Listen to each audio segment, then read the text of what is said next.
नमस्कार दोस्तों, मैं अभिलाष सूर्यवंशी आपका स्वागत करता हूं आपके अपने इस यूट्यूब चैनल पर। दोस्तों, यदि आप कोई भी कॉम्पिटिशन एग्जाम की तैयारी कर रहे हैं और मैथ्स के क्वेश्चन सॉल्व नहीं कर पाते हैं तो आपको टेंशन लेने की बिल्कुल भी ज़रूरत नहीं है, क्योंकि मैं मैथ्स को एकदम बेसिक से मतलब जीरो लेवल से समझाना शुरू कर चैप्टर वाइज हाई लेवल तक ले जाऊँगा, जिससे आप मैथ्स के सभी प्रकार के क्वेश्चन हल करने लगेंगे और मैथ्स आपको आसान लगने लगेगा। चलिए दोस्तों, अब हम देखते हैं भाज्यता का नियम या डिविजिबिलिटी रूल्स। तो जैसे कि दोस्तों मैं कोई संख्या लिखता हूँ 2 3 4 5 6, अर्थात 23,456। और यहाँ पर क्वेश्चन पूछा जाता है आपसे कि ये 23,456 इनमें से किन किन संख्याओं से पूर्णतः भाग जाता है।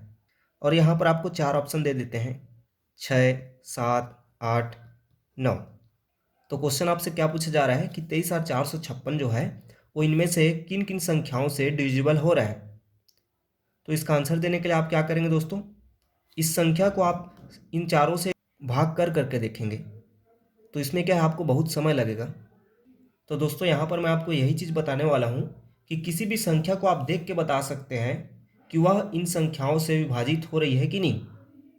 तो चलिए पहला देखते हैं, दो से भाज्यता का नियम। तो किसी भी संख्या का दो से भाग होने का नियम यह है दोस्तों कि दी गई संख्या के इकाई में 2 4 6 8 या 0 हो, अर्थात वह संख्या सम संख्या हो। जैसे कि 354 हो गया, जैसे कि 160 हो गया। तो आप यहाँ पर देख सकते हैं कि इसके इकाई में 4 है, इसके इकाई में 0 है, अर्थात दोनों संख्याएं सम हैं, तो यह 2 से भाग जाएगा। तो 2 से भाग होने का नियम बहुत आसान है दोस्तों कि उसके इकाई में 2 4 6 8 0 हो। दूसरा है दोस्तों कि 3 से कोई संख्या विभाज्य हो रही है कि नहीं।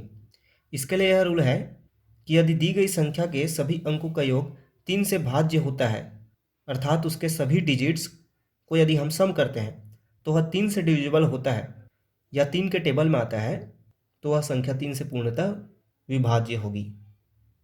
जैसे कि एग्जाम्पल के लिए 126।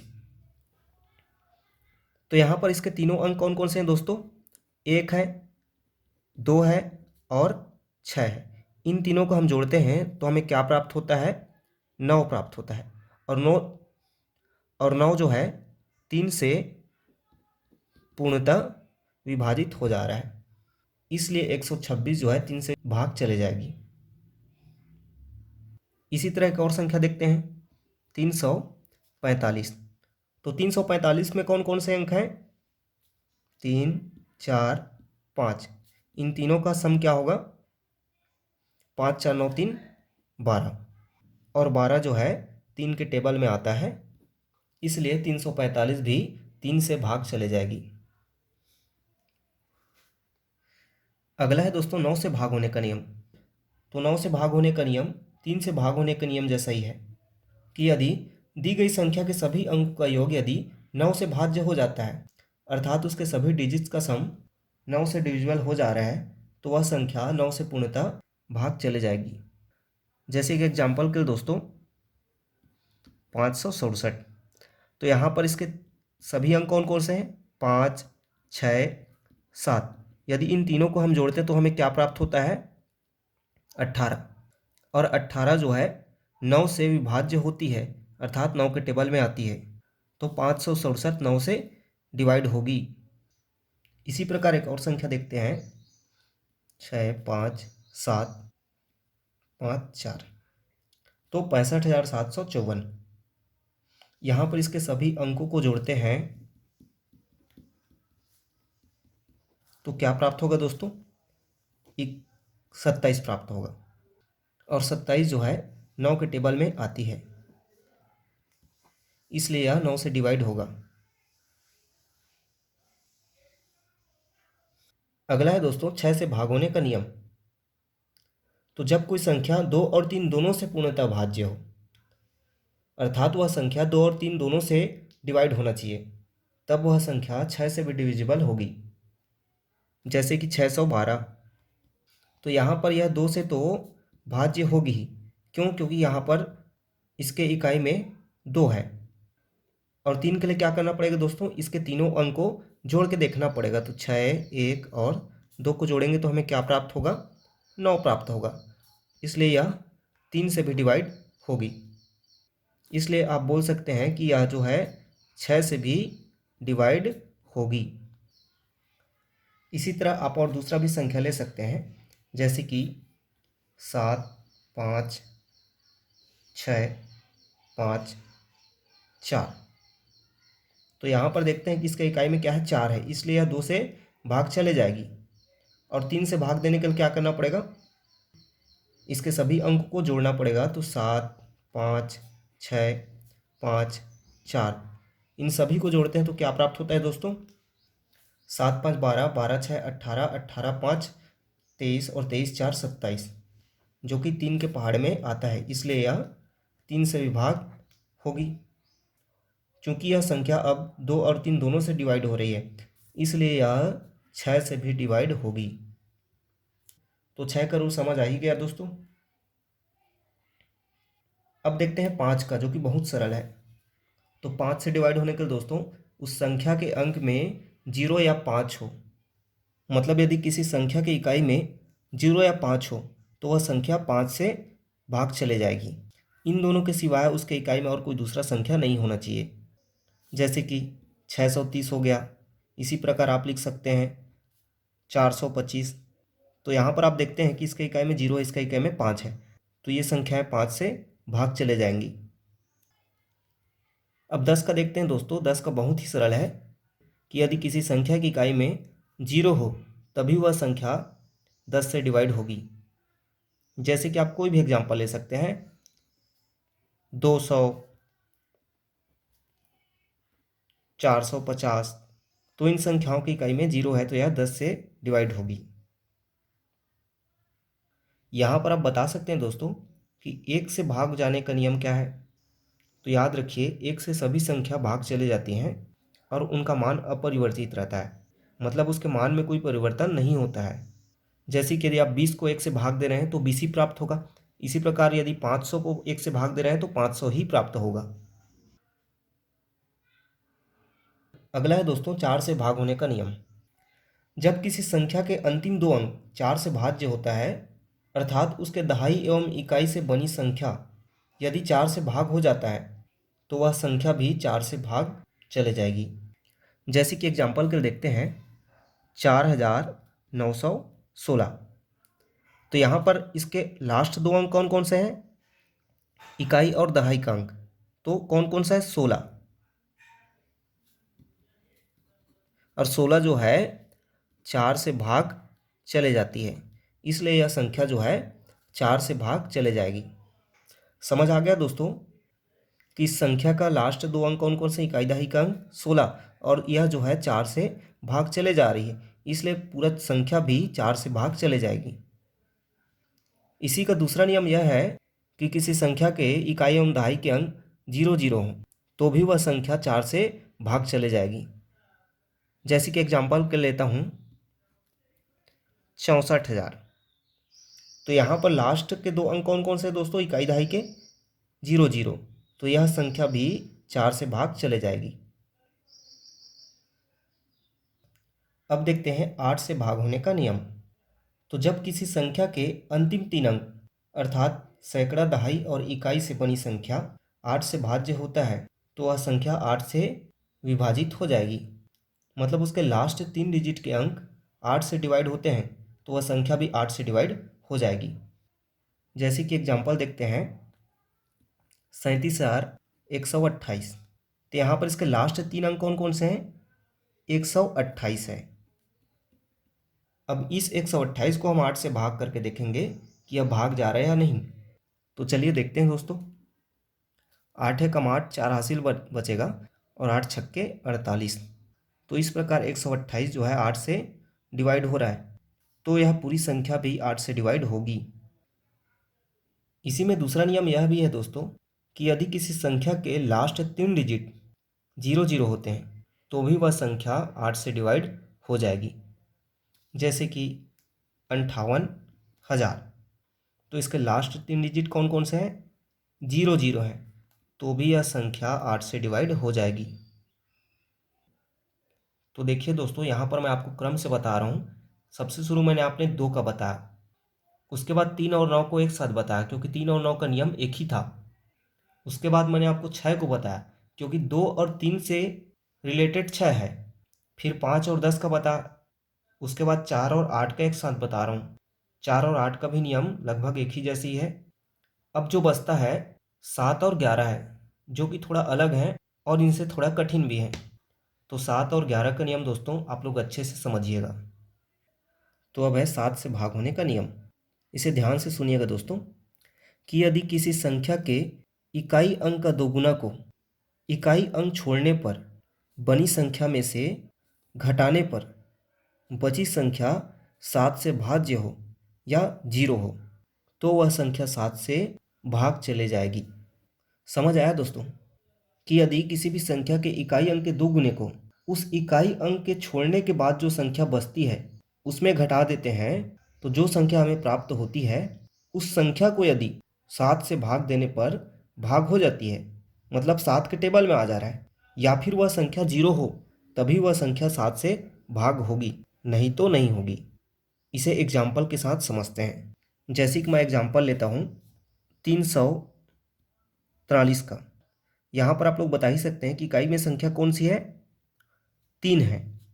तो 3 का दोगुना क्या हो जाएगा, 3 गुणा 2 बराबर 6। अब इस इकाई के संख्या को हटा देने पर कौन सी संख्या बच रही है, 34। तो 34 को यहाँ पर लिख देते हैं। अब इस 34 में जो दोगुना किए थे इकाई का, उसको हम घटा देते हैं, तो क्या प्राप्त होता है हमको, 28। अब देखते हैं कि यह 28 जो है 7 से भाग जा रही है कि नहीं, तो जा रही है, 7 चौक 28। तो इस प्रकार 343 भी 7 से भाग चले जाएगी। एक दूसरा एग्जाम्पल और देखते हैं दोस्तों, 147 का। तो यहाँ पर इकाई संख्या कौन सी है, 7। 7 के दोगुना लिख दीजिए, कितना आता है, 14। अब इस इकाई अंक को हटा देने पर कौन सी संख्या बच रही है, 14। इस 14 में इकाई अंक के दोगुने को घटा देते हैं, तो क्या प्राप्त होती है, 0। तो 0 आने की भी स्थिति में वह संख्या 7 से भाग चले जाती है। ये समझ आ गया दोस्तों।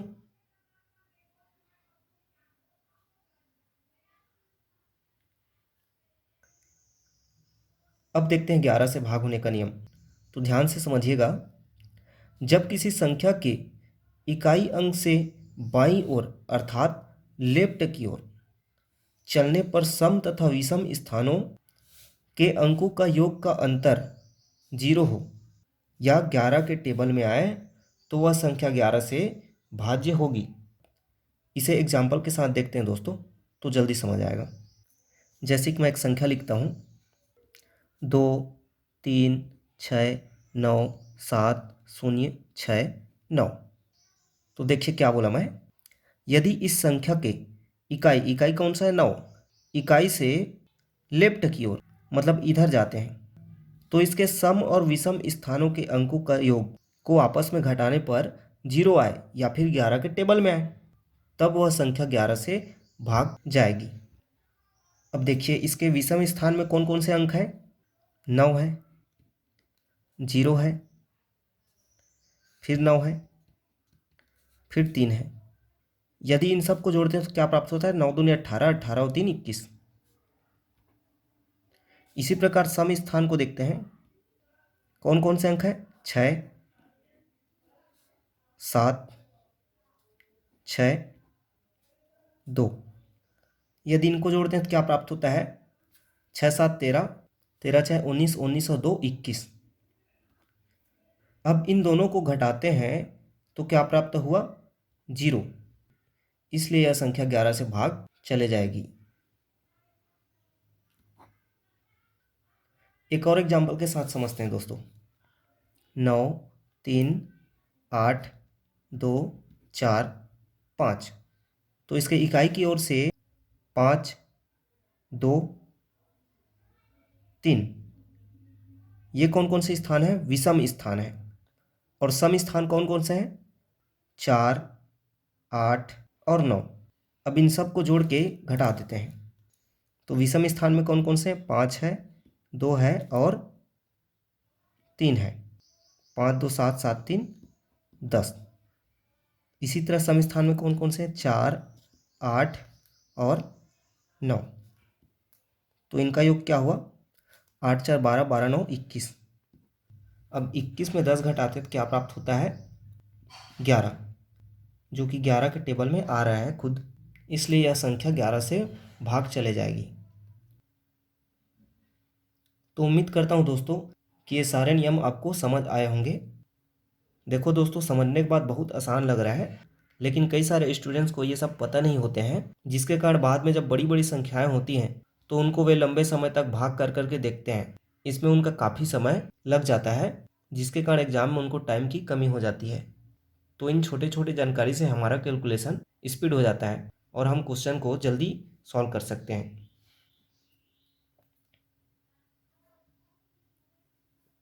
अब देखते हैं दोस्तों, इकाई का अंक ज्ञात करना मतलब यूनिट डिजिट फाइंड करना। इसमें भी दो टाइप के देखेंगे। पहला है संख्याओं के गुणनफल में, मतलब नंबरों के प्रोडक्ट में, और दूसरा टाइप का है घातांकी संख्याओं में, मतलब पावर वाले नंबर्स में। तो पहले हम संख्याओं के गुणनफल में देखते हैं। तो देखिए दोस्तों, एग्जाम में पूछा जाता है कि 756 गुणा 938 गुणा 452, इसके इकाई में कौन सा अंक आता है। तो इसके लिए आप क्या करेंगे दोस्तों, तीनों संख्याओं को पहले गुणा करेंगे, फिर उसके बाद आप इकाई अंक को बताएंगे। तो इसमें क्या है, काफ़ी समय लग जाएगा। तो नहीं, हमको ऐसा नहीं करना है। हमको सिर्फ यहाँ पर इतना ही करना है कि इन तीनों संख्याओं के इकाई अंक को बस लेना है। जैसे कि 756 में इकाई अंक कौन सा है? 6 है। 938 में इकाई अंक कौन सा है? 8 है। और 452 में इकाई अंक कौन सा है? 2 है। इन्हीं इकाई अंकों को ही आपस में गुणा करना है। तो 6 गुणित 8 गुणित 2, तो इनको मल्टीप्लाई करते हैं तो कितना प्राप्त होता है? 8 छक्के 48 और 48 दूनी 96। अब इस संख्या के इकाई में कौन सा अंक प्राप्त हुआ? 6। इसलिए हमारा उत्तर क्या होगा दोस्तों? 6। मतलब इन तीनों के प्रोडक्ट में इकाई अंक क्या होगा? 6 होगा। इसी प्रकार एक दूसरा क्वेश्चन और देखते हैं। 938 गुणा 845 गुणा 834 गुणा 212। तो फिर से करिए दोस्तों वैसी। इसका इकाई है 8, इसका इकाई है 5, इसका इकाई है 4, इसका इकाई है 2। इन सबको आपस में गुणा कर देते हैं। 8 गुणित 5 गुणित 4 गुणित 2, तो कितना प्राप्त होगा हमें? 8 पंछे 40 और 40 दूनी 80 और 80 में 8 चौक 32, तो 320 प्राप्त होगा। तो यहाँ पर इसके इकाई में कौन सा अंक है दोस्तों? 0। इसलिए उत्तर क्या हो जाएगा? इकाई अंक में 0 आएगा। तो यहाँ पर एक और फैक्ट याद रखिए दोस्तों, यदि किसी भी एक संख्या की इकाई में शून्य होता है तो पूरा गुणनफल शून्य हो जाता है। जैसे कि मैं आपको करके बताता हूँ। 34 गुणा 657 गुणा 23 गुणा 20। इसको 1 ले लेते हैं। तो चलिए दोस्तों, इन सब में इकाई का करके देखते हैं। 4 1 3 और 0। तो क्या आएगा? 4 एकम 4, 4 तिया 12 और 12 सुदम 0। तो इस प्रकार दोस्तों, यदि गुणा करते समय एक भी संख्या में यदि 0 आ जाता है इकाई में, तो उसके पूरे गुणनफल का मान 0 हो जाता है।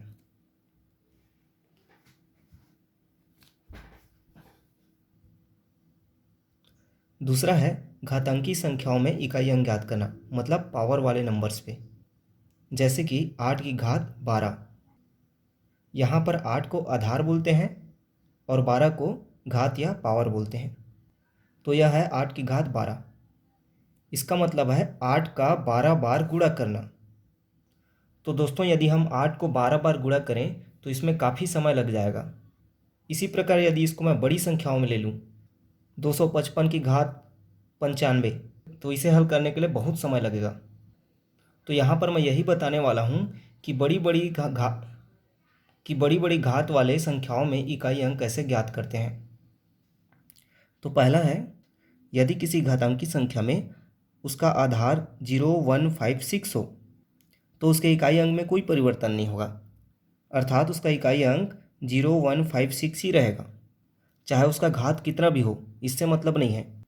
हाँ, परंतु यहाँ पर दोस्तों एक फैक्ट याद रखिएगा कि घात 0 नहीं होना चाहिए।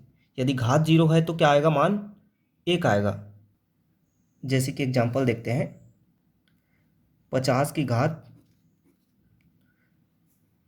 54, तो इसका मान क्या आएगा, तो इसके आधार की इकाई में क्या है, 0। और अभी हमने पढ़ा कि यदि उसका आधार का इकाई अंक 0 हो तो उसका इकाई अंक में कोई परिवर्तन नहीं होगा, अर्थात 0 ही आएगा। इसी प्रकार दूसरा देखते हैं, 271 की घात 81, तो क्या आएगा दोस्तों, यहाँ पर आधार में 1 है तो 1। इसी तरह 35 की घात 28, तो आधार में क्या है, 5, इसलिए इसके इकाई में क्या आएगा, 5। परंतु दोस्तों यदि आधार का अंक 0156 को छोड़ के हो तो फिर इकाई का अंक कैसे ज्ञात करेंगे, इसके लिए मैं दूसरा नियम बताता हूँ। तो दूसरा नियम ध्यान से सुनिए दोस्तों। सबसे पहले घात को 4 से भाग देंगे, इससे प्राप्त शेषफल को ही आधार की इकाई अंक की घात बनाएंगे, और फिर इससे जो मान आएगा उसका इकाई अंक ही फाइनल उत्तर होगा। एक बार और सुनिए दोस्तों, सबसे पहले घात को 4 से भाग देंगे, इससे जो प्राप्त शेषफल होगा उसे ही आधार के इकाई अंक की घात बनाएंगे, फिर इससे जो मान आएगा उसका इकाई अंक फाइनल उत्तर होगा। और यहाँ पर शेषफल कुछ भी नहीं बचता है तो उस इकाई अंक का घात 4 लेंगे। जैसे कि एग्जाम्पल देखते हैं, 642 की घात 67, इसके इकाई अंक में क्या आएगा, तो चलिए दोस्तों करके देखते हैं। तो सबसे शुरू घात क्या है, 67, इसको 4 से भाग देते हैं, 67 भागित 4। तो ऐसा करेंगे तो यहाँ पर हमको शेषफल क्या प्राप्त हो जाएगा, 3 प्राप्त होगा। अब इसी प्राप्त शेषफल को ही इकाई के अंक का घात बनाएंगे, तो इकाई का अंक क्या है, 2, और शेषफल 3 को घात बना देंगे। अब इसको हल करेंगे तो 2 गुणा 2 गुणा 2, क्या आ जाएगा मान, 8। इस प्रकार दोस्तों इस पूरे घातांकी संख्या का इकाई अंक का मान क्या होगा, 8 होगा। एक और एग्जाम्पल देखते हैं दोस्तों, 513 की घात 110, तो घात की संख्या क्या है, 110, इसको भागित करते हैं 4 से, तो यहाँ पर हमें शेषफल क्या प्राप्त होगा, 2 प्राप्त होगा। आप इसे भाग करके देख सकते हैं। अब इस 2 को इकाई अंक अर्थात 3 की घात बनाएंगे, तो 3 की घात 2। अब इसको हल करेंगे तो 3 का 2 बार गुणा, क्या आ जाएगा, 9। इसलिए 9 क्या होगा, इस पूरे संख्या का इकाई का अंक होगा। एक और देखते हैं दोस्तों, 3 4 7 की घात 132, यहाँ पर देखिए दोस्तों 347 की घात 132, तो घात क्या है, 132, तो 132 को क्या करेंगे, 4 से भाग देंगे, तो यहाँ पर आपको शेषफल मिलता है 0, मतलब यह 132 4 से पूरा पूरा भाग चले जाता है। तो अब क्या करेंगे, इकाई अंक अर्थात 7 की घात 4 लेंगे, मतलब 7 का 4 बार गुणा, तो क्या प्राप्त होगा, 7 सत्ते 49। अब फिर उसके लास्ट में क्या है, 9, तो 9 सत्ते 63, फिर लास्ट में क्या है, 3, तो 3 सत्ते 21। इस प्रकार से हमें क्या प्राप्त हुआ, 1 प्राप्त होगा इकाई में। आइए दोस्तों एक और क्वेश्चन देखते हैं, जैसे कि 527 की घात 245 गुणा 391 की घात 72, तो इसका मान क्या होगा। इसके लिए क्या करेंगे, एक बार इसकी इकाई अंक निकालेंगे, फिर इसकी इकाई अंक निकालेंगे, उन दोनों को आपस में गुणा करेंगे, तो जो हमें इकाई अंक प्राप्त होगा वही हमारा इन दोनों के गुणनफल का इकाई अंक होगा। तो आइए करके देखते हैं। सबसे शुरू 245 को भाग देंगे 4 से, तो यहाँ पर आपको शेष क्या प्राप्त हो जाएगा, 1 प्राप्त होगा। ये आप भाग करके देख सकते हैं। अब इस 1 को इकाई अंक मतलब 7 की घात बनाएंगे, तो 7 की घात 1 बराबर क्या आया, इकाई में 7 ही आएगा। इसी प्रकार अब दूसरे संख्या करके देखते हैं, तो इसकी घात क्या है, 72। 72 को भाग देंगे 4 से, तो क्या प्राप्त होगा, यहाँ पर शेष 0 प्राप्त होगा। मतलब इकाई का अंक क्या है, 1 है, तो 1 का घात क्या लेंगे, 4 लेंगे। तो यहाँ पर 1 गुणित 1 गुणित 1 गुणित 1 4 बार कहेंगे तो भी हमें 1 ही प्राप्त होगा। तो पहले वाले संख्या का इकाई अंक क्या प्राप्त हुआ, 7 हुआ, और दूसरे वाले संख्या का इकाई अंक क्या प्राप्त हुआ, 1 हुआ। इन दोनों को आपस में आप गुणा करेंगे, तो 7 गुणित 1 बराबर क्या प्राप्त हो जाएगा, 7। तो इस प्रकार दोस्तों ये 7 जो है इन दोनों के गुणनफल का इकाई अंक होगा। तो इस तरीके से इकाई अंक यदि पूछता है तो आप इकाई अंक आसानी से निकाल सकते हैं, और इस प्रकार से क्वेश्चन एग्जाम में पूछा जाता है। इम्पॉर्टेंट है दोस्तों, इसे आप कोई भी बुक से क्वेश्चन लेकर और भी अच्छे तरीके से प्रैक्टिस कर लीजिए। तो दोस्तों यदि मेरा पढ़ाना अच्छा लगा होगा तो आप मेरा यूट्यूब चैनल सब्सक्राइब कर लें, ताकि अगले क्लासेस के वीडियो की नोटिफिकेशन आप तक तुरंत पहुंच जाए और आप वीडियो देख सकें, और अपने दोस्तों के साथ अधिक से अधिक शेयर करें। धन्यवाद दोस्तों, आप सभी का दिन मंगलमय हो।